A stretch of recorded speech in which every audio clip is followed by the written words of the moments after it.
Good morning, good afternoon, good evening, wherever you are, and thank you for stopping by once again. 3 weeks ago, I got hit hard.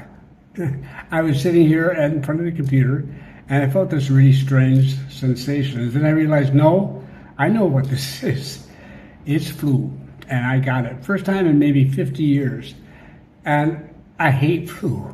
So I remember exactly how it played out in the half dozen times in my life when I had it. As I say, a long time ago, but I remember it followed exactly the same pattern this time, and I was not a happy person. Changing a lot of things, canceling meetings, reorganizing things, and then low energy and the usual. Yeah, we're through. No, I'm through that. As far as I'm concerned, it's over. I'm moving right ahead. I want to share one thing with you right off the bat. This is sort of interesting. It came as a surprise to me, anyhow. This is a new YouTube policy which is being rolled out globally. Now, I'm going to be putting a link to an article describing it underneath and below this video. What they're unrolling is a program designed to get people to stop using ad blockers that interfere with the ads on YouTube. So they will, if they see you have an ad blocker, they will ask you to turn it off or not to use it and so forth. If you do this like 3 times in a row and you don't change, you no longer have access to YouTube. And if you want to, then you have to pay the premium level, which is ad free. If you follow all of this, it boils down to one of 3 things. Either you get to see advertising and accept that, or you get to pay extra to be free of advertising, or you don't have YouTube. Okay. You can imagine how this goes over with creators, as we're called here on who create these channels. Now, I certainly don't have. This is not a way I make money, so it is not as critical to me. It just annoys the heck out of me. Even more so than everything else they have managed to do to make life difficult, including forcing my channel to have ads even when I didn't want them. It's all been set on monetizing it for their own purposes. So any ads you see now, they're not coming to me. I would happily have paid a fee to keep ads off my channel. But that's nowhere near as much money as they'll make by hitting you up, either for the premium service or at least getting you to get rid of your ad blocker and making it less pleasant for you to visit the YouTube. We'll see how this works out, but I mean, what alternative do we have? It's very difficult to get another YouTuber, so to speak, out there. I like Vimeo. It's one of my favorite places to go, but it doesn't operate like this. YouTube is set up for this sort of thing, and it's not easy to shift at all and have anybody find you. People often find this site purely because I happen to be on YouTube. It's an extremely important thing. They know that, so they're taking advantage of it. So you can take a look at the article I linked to and make up your own mind and see what happens. Rain. You all have heard to death about El Nino and so forth and what have you. It's operating, but it's something that unfolds, and you cannot really say in advance exactly how it's going to unfold.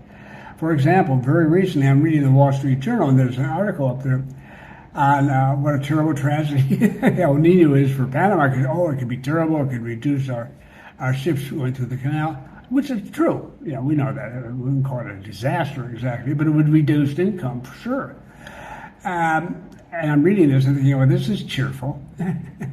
And shortly thereafter, I get an alert from one of the shipping publications I follow, and it turns out that it just rained in parts of the country quite heavily, and that means they're canceling the 2 reductions in draft, the 2 measures being taken to slow down, to avoid having a serious problem in the canal.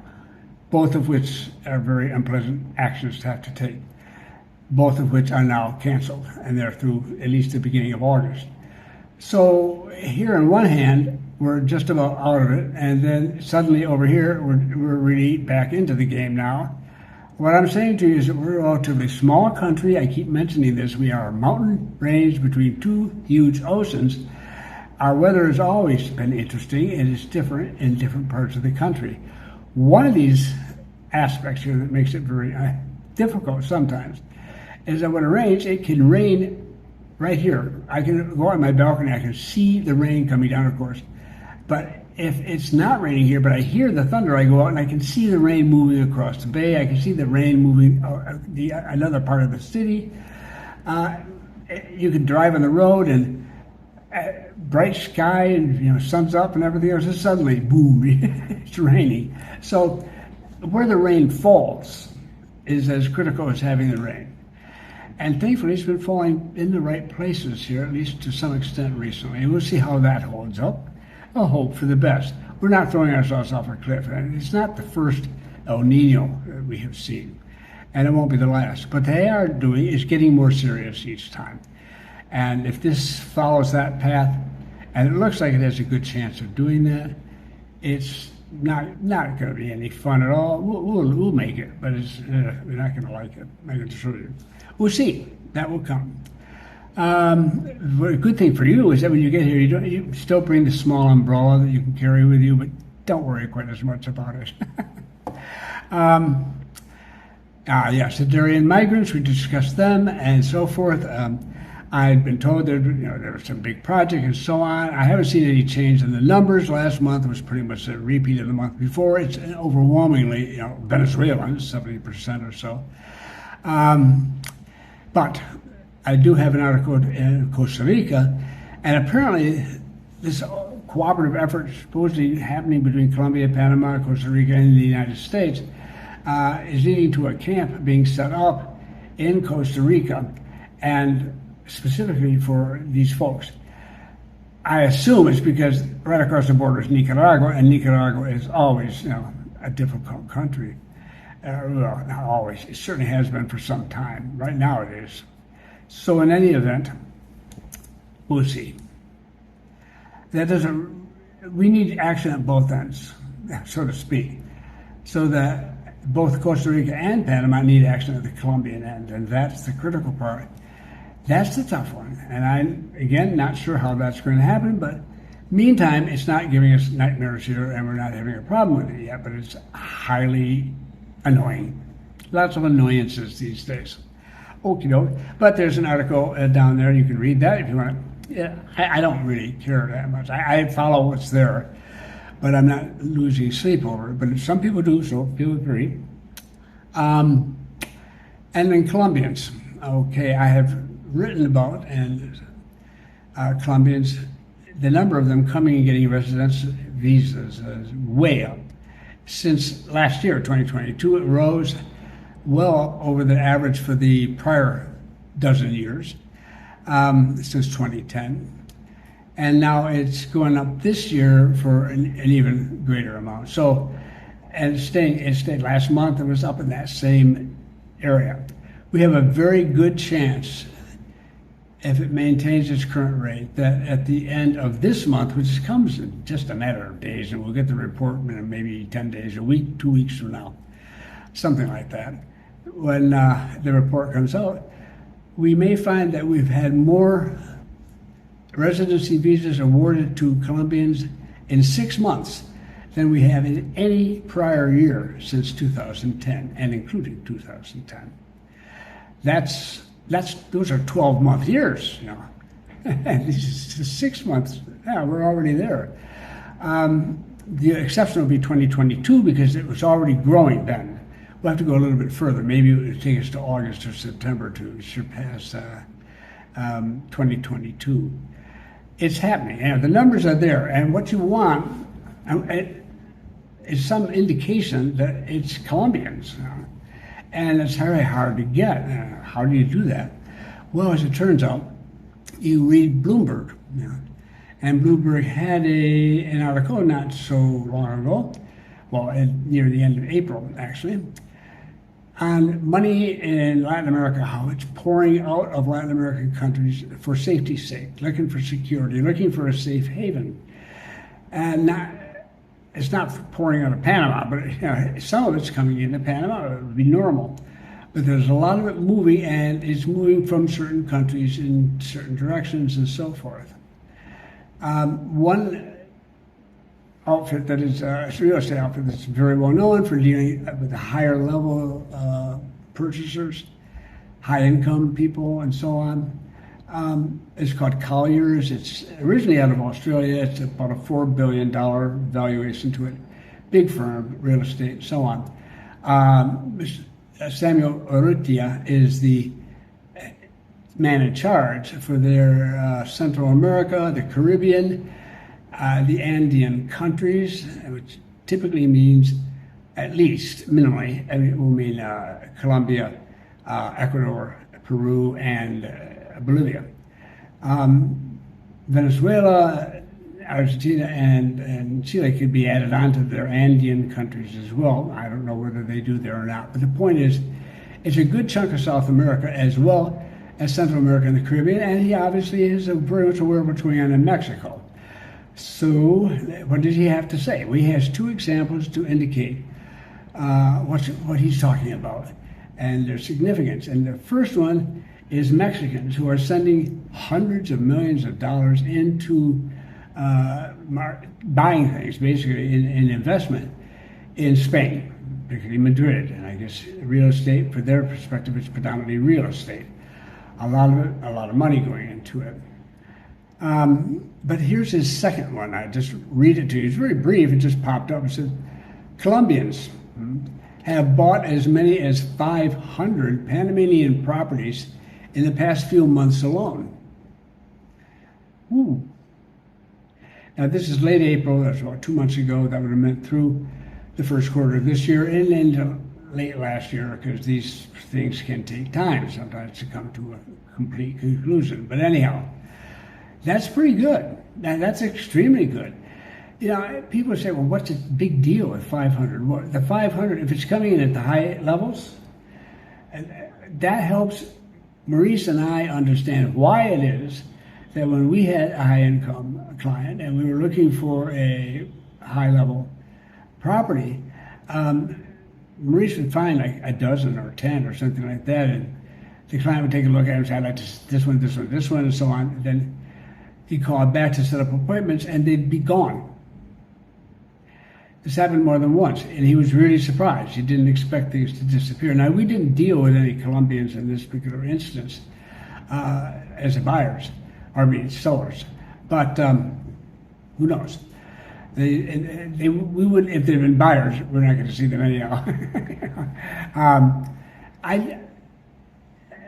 I don't overlook this information. I think it's important. I think this gentleman's at a level where he doesn't have to make information up, for God's sakes. Sometimes here in the Panama local real estate market, people tend to blow things out of proportion. They're not lying. They're just pushing it a little, at least. But Urrutia is not that kind of guy, and Colliers is not that kind of company. And if he did not have, he has plenty of facts available to him on this topic. He chose this as one of two for his very large Latin American region here. I think that says something to you. It says that's big. He's impressed. Well, I'm impressed. So yeah, that, as far as I'm concerned, closes the book. Now, what does that mean for you? And it may, if you're at upper incomes, you need to get scurrying down here and get to work. We got discounts for our guy, definitely, and I'm sure we could still do so to some extent. But this is not. If this keeps going on, we may have a repeat. If we have anything remotely resembling a repeat of the Venezuelan situation, oh boy, everything changes. But then the question will be, will middle-income Colombians be following those looking for properties similar to those that most of you might purchase, since most of you are not looking for the $500,000 and up properties? Well, we'll see. If they do, then that's going to have an impact on that market too. And they're huge. And I often point out to people, when you're talking a few hundred properties, you're talking a lot of properties here. Bogota, the capital of Colombia, has more than twice the population. That's the metropolitan area, twice the population of the entire Republic of Panama. Lima has closer to 3 times the population of the total population of this republic. These 2 cities alone probably have enough buyers that they could definitely swamp us. But of course, that's not going to happen that way. It doesn't work out that way. There's always much going on, and not everybody's selling. And Colombia is not Venezuela at this stage of the game. Hopefully, it never becomes that. But it's having problems, and this is a sign of them. So I watched them, because I watched the last time. I watched the Venezuelans come down. I didn't say very much because all we had then were numbers of arrivals at Tocumen Airport. But it was such a spectacular increase. And it kept up. And wow, it was just mind-blowing at that level. Why are these people coming here so frequently? Well, probably checking out their new homes, as it turned out. Finding properties, getting settled, bringing the family over, getting them set up, and everything that was required to make a move, especially in the beginning when they were able to do it without as much hassle for the Venezuelan government. Colombia is going to be different. It's a different nation, and I'm not going to predict anything for Colombia, except I make note of the fact that it's already having an impact here. It could have a greater impact here. And for you, it's another reminder, too, that if you really wanted the super discounts, and people want 40, 50% off, you should have been here 2 years ago. You needed to come down here as soon as you could and get to work. People were not waiting for you, you know. Basically, they set it up so that, well, they redid their mortgage, if they had one, with the bank. And as I said to one gentleman here who was disappointed because he'd hoped to buy a property at a much heavier discount, and I said, and he expected that to sell cheaply. And I said, you probably ran into the Banco de la Familia, the bank of the family. That is, the family comes together, and people work these things out. So many of them will have paid it off and not have to, absolutely have to sell it yet. And they don't want to. They want to wait until the market begins to rise again. So there's plenty of that that's going on in people's heads. If they think it's moving, everybody's prices will suddenly go up. Whether they're justifiable or not isn't the point. It's just when the word gets out, they're here, they're going to, people are buying. That gets around pretty quickly in the real estate community, and it means prices steady. So we're having some of that now.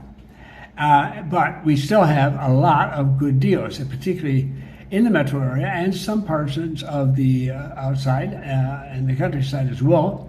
You have to go find them, and that's what people do, and quite happily. So that's certainly always an alternative. But I wanted to bring you to date on that. It is something of some significance, or could be, to all of us. Now, I hate saying it because you know this could be months. I'm going to try to keep it down. I always say that. Don't believe me. I plan to put out another newsletter. I think it's time for that. I've got new U.S. stats. It's on retirees and where they're living and so forth. A lot of new Panamanian stats are coming in, and that's going to be interesting too. There are other things that are going on that are positive, and I want to share those. And then there's things, and then of course there's politics going on. I will not be talking about those in any detail, but believe me, this is a very, very active time in Panama. So I always word things carefully because I always support whoever the Panamanian people elect. And it's the simplest approach I can take. Let's see what else. Oh, I believe it's July 6th that currently the Panama Canal Authority will release its recommendations. This is its study, its project for dealing with water for the canal, additional water, and for drinking purposes over the next decade or so. And this has been underway for some time now. They've set aside $2 billion for whatever it is they were going to come up with. And they've been working on that. They've had all sorts of people in here helping them and working with it too. But the Canal Authority itself is the world's leading experts in the Panama Canal, so we're in good hands. Initial word, what the basic comments being made in the press, is that it's going to be, they're going to be pushing it to happen more quickly than they might have, say, a year ago, because of the severity of this El Nino and bringing it to mind how very important this is. Excuse me, I'll take a moment off here. Had to find my glass of water before I could take my drink, you know. Well, in any event, there's enough, I think, more than enough really for a newsletter. And I am going to try my best to get this one out a little bit faster. People know I tend to be slow in these things because I really think them through very carefully. I have to choose the information because there's a lot of it out there that I think is appropriate and that can be useful in helping people understand what's going on. So I will be giving you more information on that in a coming video or two. We're going to deal with some of these issues as we work through them in the next couple of weeks in individual videos. So you'll have some advance notice of some of the things that are going to be included in the report. But hopefully not so much that it's not going to make the report worthwhile. I don't think I'd go that far. But I will be sharing with you and keeping ever so tight an eye on this market and what is happening to it, as well as to the rainfall, which today has been pretty darn decent, and you can't complain about that.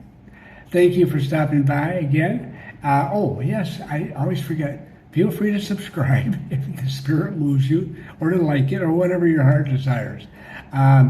All I care about is that it's been useful to you. I hope it has been, and I look forward to seeing you again.